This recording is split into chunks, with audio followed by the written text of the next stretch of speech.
Last time we were seeing the description of the surroundings where the hermitages were located and where the convoy is arriving. The convoy carrying Savitri to her future place.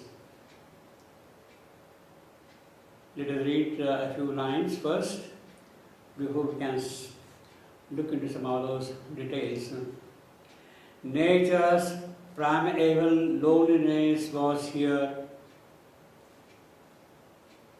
Here only was the voice of bird and beast.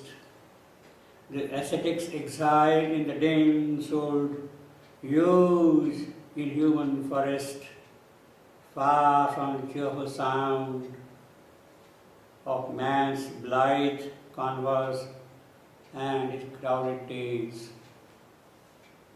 In a broad eve,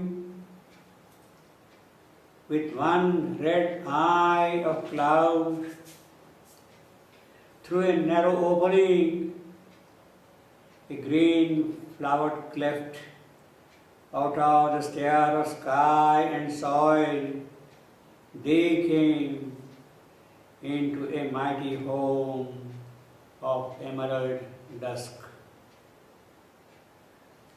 There, onward led by a faint brooding path, which toiled through the shadow of enormous trunks and under arches mirrors of sunshine, they saw low thatched roofs of a hermitage huddled beneath a patch of azure hue. In a sunlit clearing that seemed the outbreak of a glad smile in the forest's monstrous heart, a rude refuge of the thought and will of man was but the crowding giants of the wood. And it goes on. Now basically, in a deeper sense, the question that arises in one's mind is, why the story is related with the loneliness of the forest, away from civilization, away from towns and cities, from bazaars and marketplaces,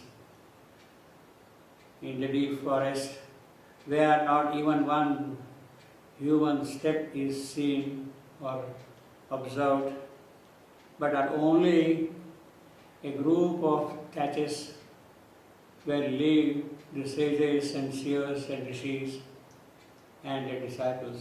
Why this event of Satyavan's death should be in this remote place? Why could it not be in a palace, in the midst of human activity, in the midst of life itself? Certainly, there is a meaning that some deeper occult truth is inlaid in that, and therefore we are here a very elaborate description of the loneliness of the forest. In human forest, far from cheerful sound, no human sound is there, no voices of children are there, no schools, colleges are there, no educational institutions are there, no sports grounds are there. In human forest, far from cheerful sound of man's blithe converse and his crowded days, away from man's crowded days, this is what is going to happen. The question which would naturally arise in our mind is why it is necessary that the death should occur here and why Savitri should come to this place, leaving her majesty, her royalty, her palace, with all those glorious things which we have seen earlier. Why? Well, one immediate answer which we can give, we shall see that thing in more detail, but one immediate answer which we can give is, it is necessary that there is no human interference of any kind in the occurred event which is going to take place. Only Savitri, Satyavan and gods above, they are going to be mighty witness of the encounter that will occur between her and Yama, death. So, the description of this forest, this elaborate description of the forest, of the scene, is also, in that sense, purposeful. It is not that the poet is luxuriating in poetry. It is not for the sake of poetry alone, but it is going to tell you something more, something deeper, some other associations are present with it, and therefore he is elaborating these things in a great way, in a very detailed manner. Nature's primeval loneliness, no human interference at all, no mental disturbance, no interference of any kind from man's longings and thoughts and wishes and happiness is going to happen. As a matter of fact, even in this forest, death is going to take place not in the hermitage where Satyavan and Savitri were staying with Satyavan's parents. Not even there, not even that human touch, that human element should be present there. Therefore, they go deep into the forest, and under the tree, the banyan tree, the mighty king tree, under that tree, the death occurs. So, all these are interrelated descriptions. They are with a certain purpose. They carry the occult atmosphere, occult suggestions, occult meaning, which are packed in the episode connected with this death. The ascetic's exile in the dim-souled, huge inhuman forest, far from cheerful sound of man's blithe converse and his crowded days. And then the poet moves on.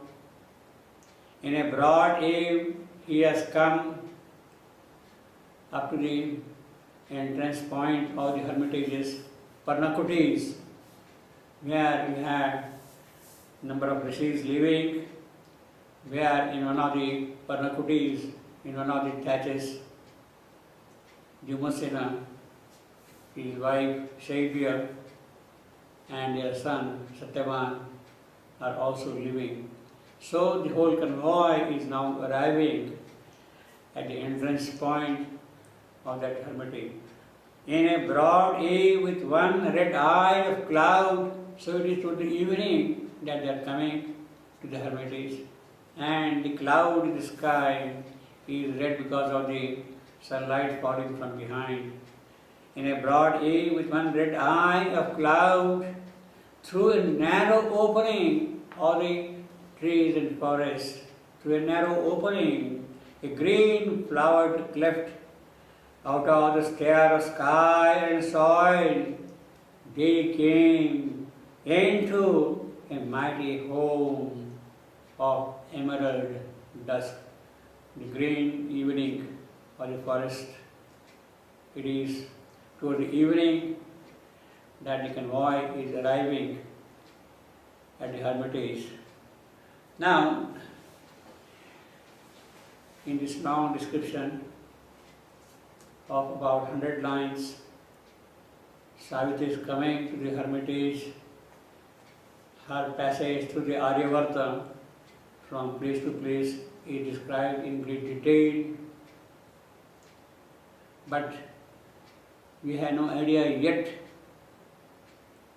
that is it Savitri alone who is coming to the forest, or is the entire royal family with the ministers, with the army, that they are coming to the forest. That indication is not given yet. Now it is for the first time here we have been told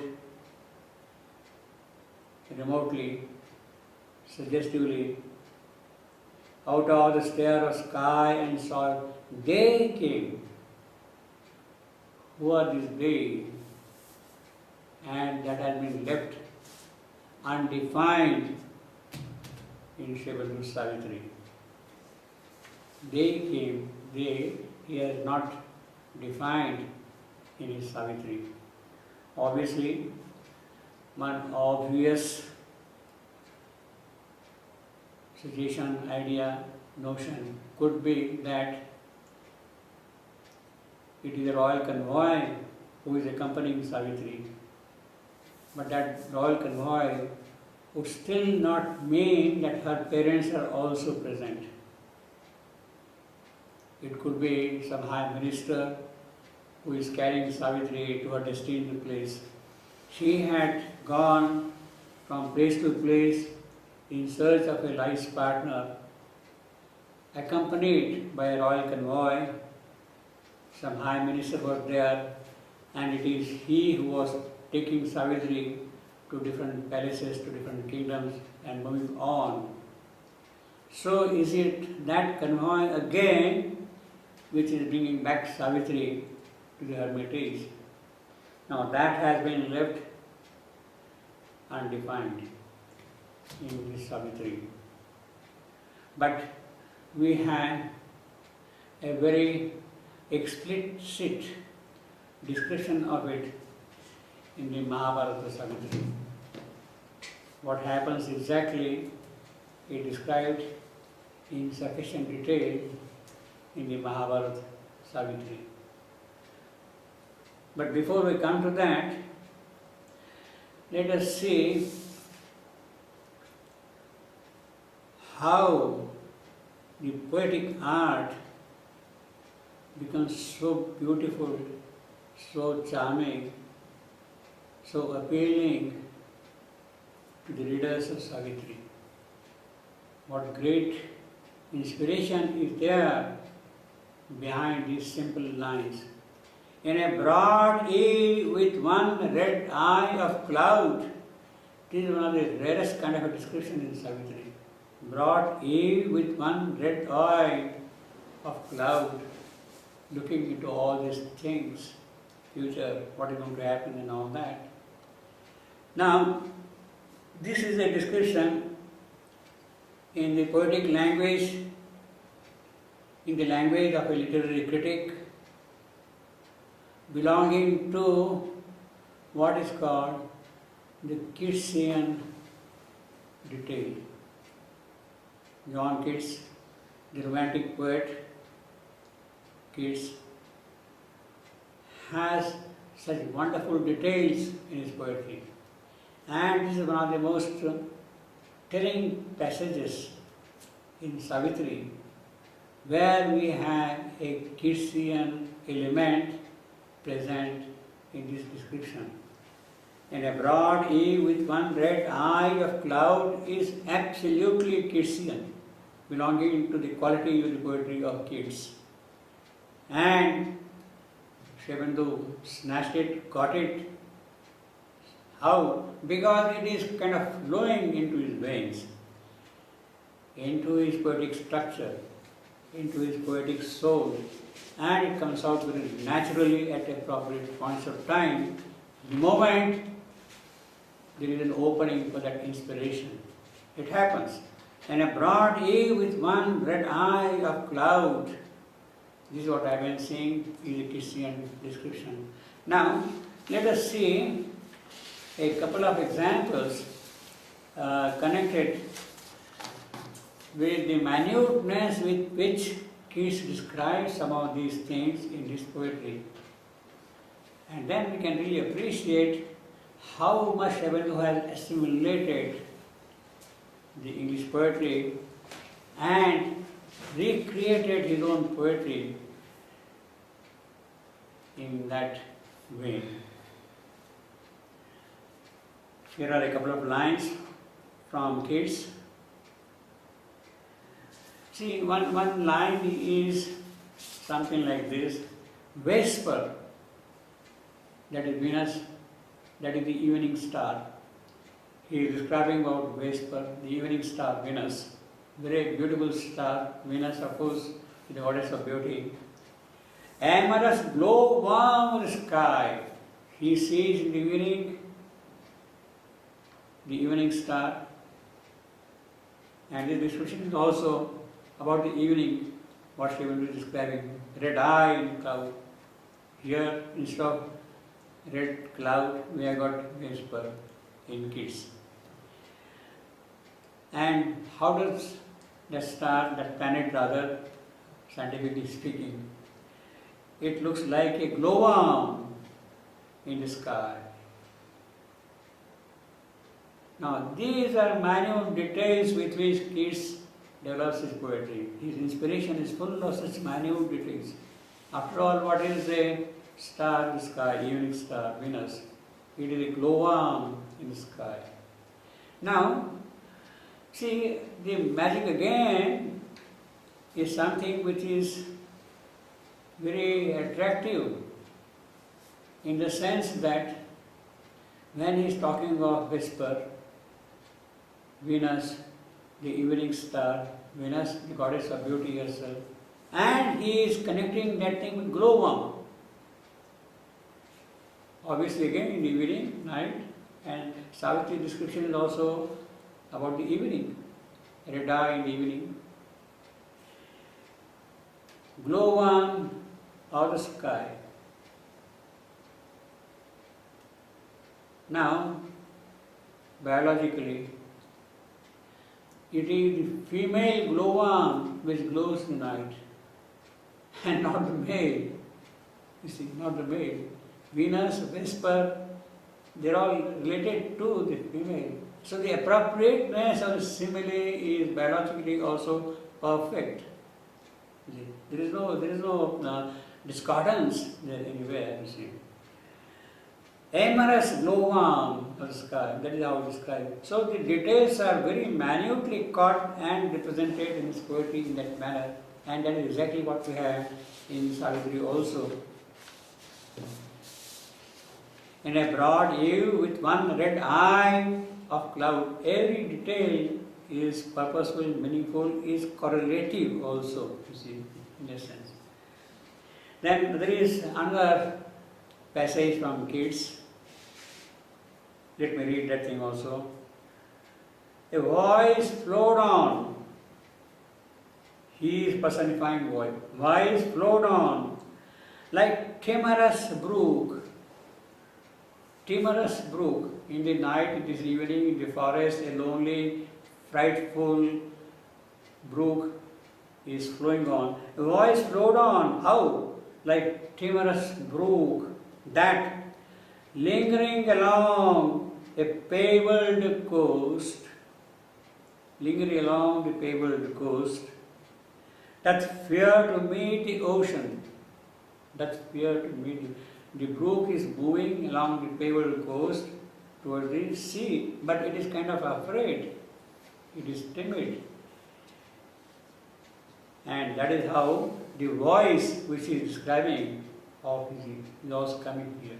So in other words, the comparison is so elaborate, so minute, so detailed, and so delicate also, you see. That's the beauty of the whole description of poetry. Voice flowed on like timorous brook that, lingering along a paved coast, doth fear to meet the sea. Now this is the kind of a thing which you see in Savitri. Here you have just one example. We can see a couple of more examples also in Savitri of that kind, you see. Then there is another one.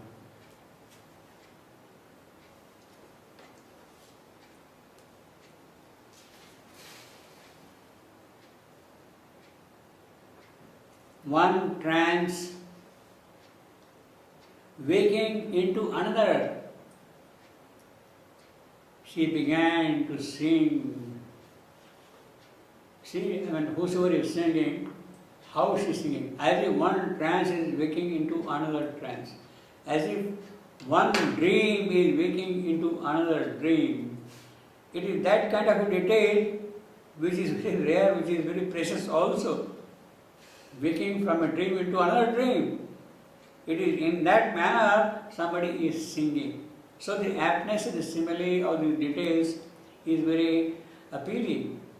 And it is not just poetry for the sake of poetry. It has connotations of different kinds also. One trance waking into another, she began to sing. Morning waters at the priest-like task of some ablution. In one place it is morning waters, in another version it is moving waters in kids. Moving waters in their priest-like task. The waters are moving and what are they doing? Priest-like, they are offering ablution. So again, the delicateness of the simile is very beautiful here. The water is moving how? As if a priest is offering oblations. Then of course we have a very anguished, very intense description. What? Mortality weighs heavily on me like unwilling sleep. Mortality is weighing heavily on me like unwilling sleep. Now these are again very delicate, very elaborate description. What is he describing? Mortality. Like unwilling sleep. I don't want it, but it is there. Well, people say that this could be also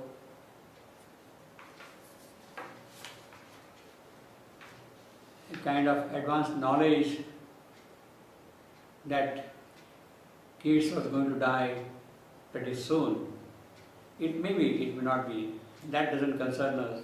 But the line by itself, mortality weighs heavily on me like unwilling sleep, is so beautiful, so romantic, so touching, so universal. Those who are sensitive, those who are perceptive to things, they feel that it is not Keats on whom that mortality is weighing. It is on all of us that mortality is weighing.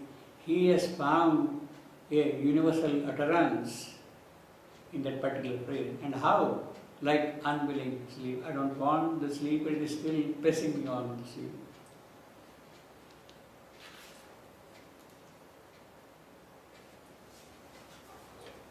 So these are the key details.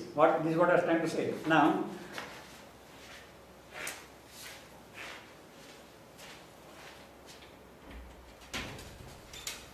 well, let us take last example. He is describing in the forest oak trees. And how do they look? Oak trees are senators of mighty woods. Those beautiful forests, thick forest. They are the senators of mighty woods. Now, this could be very appropriately transferred to the description what we have in Savitri. Surrounding the hermitages where Satyavan is living, and the rishis are living. In human forest, far from cheerful sound. But that forest is guarded by whom? By the senators of mighty woods. Those forests are guarded by the senators of mighty woods. That's the kind of relationship we have in both the places, you see. Now, we could see, apart from this particular description, which is in front of us here in Savitri, in a broad eve with one red eye of cloud, through a narrow opening, a green flowered cleft, out of the stair of sky and soil they came into a mighty home of emerald dusk. So this is one Christian description. Maybe we can have some more examples from Savitri about the Christian descriptions.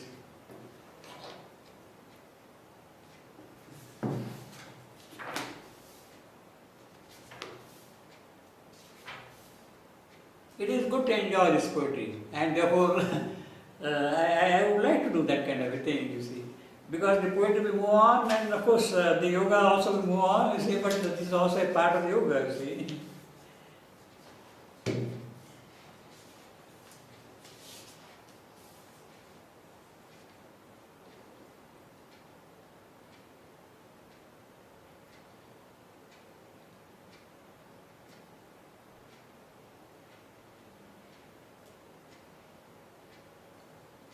Now, this is the scene when Savitri and Satyavan are going to meet for the first time in the forest.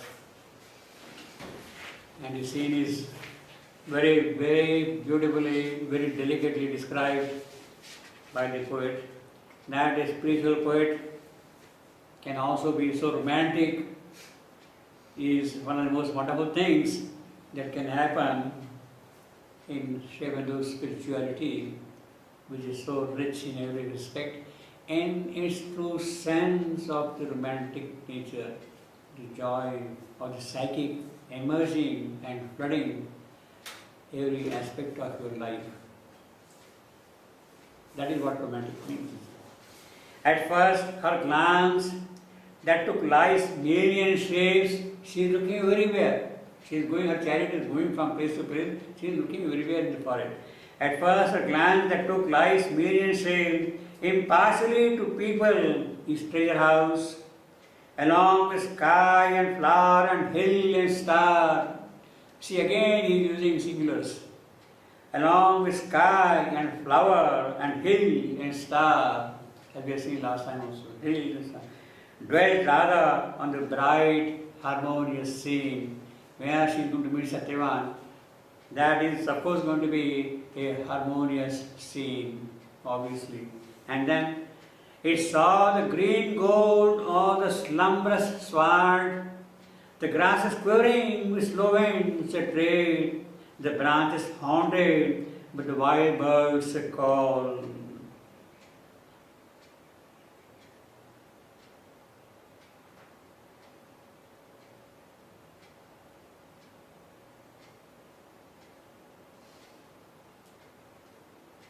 And then he says further down, Savitri is moving, she is kind of casually looking all around here, and then she says, so might she have passed on chance ignorant roads. By chance she happened to take roads, ignorant road, what is going to happen, she has no idea. So might she have passed on chance ignorant roads, missing the call of heaven, losing life's aim. Satyavan is there, but okay, she has been seeing so many people all around while she is going from place to place, and maybe this is another youth, it's okay, so what, that kind of thing. She might have passed on, but the God touched in time her conscious soul. Although it is a chance, there is behind it the God touch. But the God touched in time her conscious soul. Her vision settled, caught, and all was changed. And then her mind at first dwelt in ideal dreams, those intimate transmitter of earth's signs that make known things a hint of unseen spheres, and saw in him the genius of the spot, a simple figure standing mid earth's scenes, a king of light outlined in delicate air. Yet this was but a moment's reverie, for suddenly her heart looked out at him.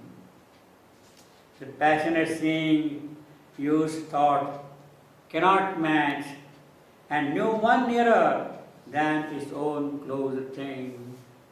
All in a moment to surprise and seize, all in inconscient ecstasy, lay wrapped or under imagination's colored lids, held up a large mirror air of dream, broke forth in flame to recreate the world, and in that flame to new things she was born. Now, this is not only Keatsian, it is super Keatsian.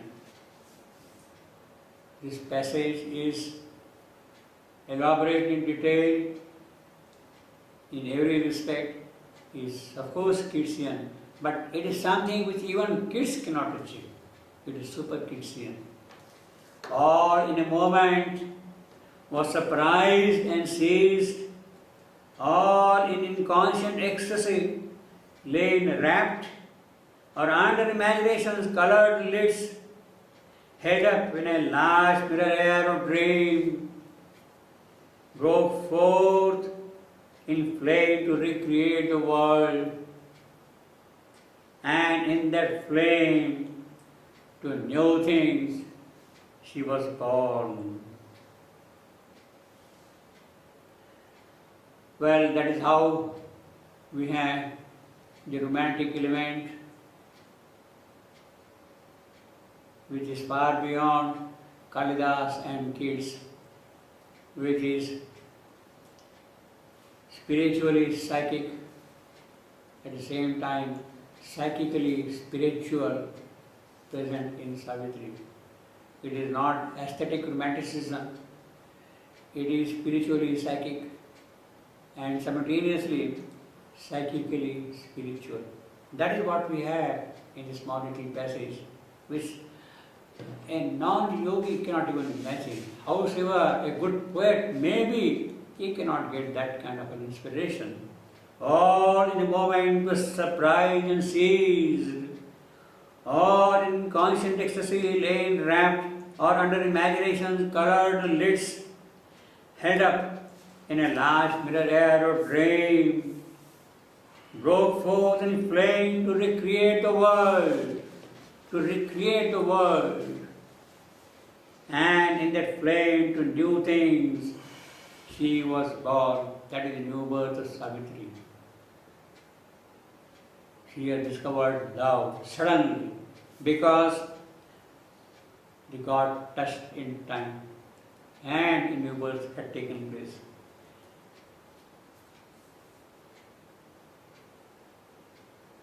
And then further on he says, and alchemy worked, the transmutation came, the mission phase had wrought the master's spell. And then further down, whose trampling fast, Savitri was going swiftly in a chariot from place to place, whose trampling fast, wheels largely tumbling ceased. The chariot stopped suddenly, arrested like a wind. The chariot stood like an arrested wind. Now this is a description again. The chariot stood like an arrested wind. Arrested wind is typically Keatsian.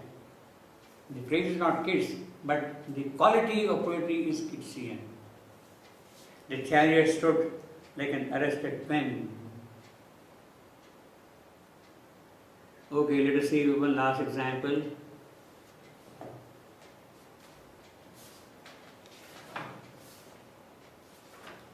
There are so many, but I have just picked up at random a couple of them.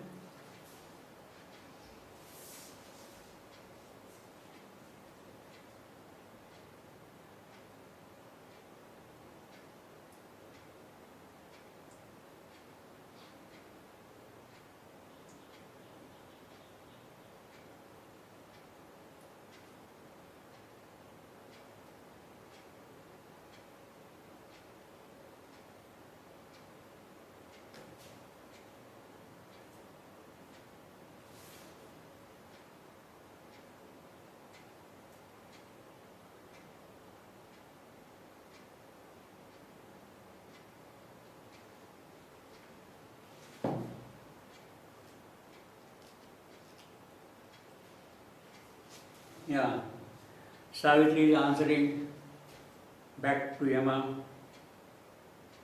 and then we have got this description here. She spoke, the boundless members of the god, as if by secret ecstasy assailed, shuddered in silence as obscurely stirred oceans, dim face, delivered to the moon. The ocean is giving to the moon. So he is describing like a field here. As if by secret ecstasy assailed, suddenly shuddered in silence as obscurely stirred ocean dim face delivered to the moon. Again, these elaborate details are Keatsian. Then lifted up by sudden wind around her in that vague and glimmering world, then lifted up as by sudden wind around her in that vague and glimmering world, the twilight trembled like a bursting veil. The twilight through which they were moving, Savitri and Yama, death. The spirit of Satyavan, behind him is death, behind him is Savitri. That is how the procession is going. Between the spirit of Satyavan and Savitri is standing death. And it is that who is standing between them has to disappear. Then only they can come together. And therefore, as the procession is moving on, what happened? Then lifted up by sudden wind around her in that vague and glimmering world, the twilight trembled like a bursting wave. The moment Savitri is uttering that kind of truth in reply to death, even the twilight is trembling like a veil, and which has been lifted up by the wind. Then lifted up as by a sudden wind around her in that vague and glimmering world, and the twilight trembled like a bursting veil. Thus, with armed speech, the great opponents strove. That is how it went on, you see. So again, you see, in the midst of a dialogue with death, the poet is so, what shall I say, ecstatic about the descriptions. So joyous, so happy to give all these little fine details. There is absolutely no gloom, no touch of sorrow. He is watching the whole thing with a beautiful, luminous Sakshi Purusha's consciousness, witness Purusha, standing behind and seeing the whole thing. And therefore, in that detached consciousness, he can describe all the details in their minute perfection, in every detail. The twilight trembled like a bursting veil. That is what happens the moment Savitri is giving an answer to Yama, you see, and things are changed.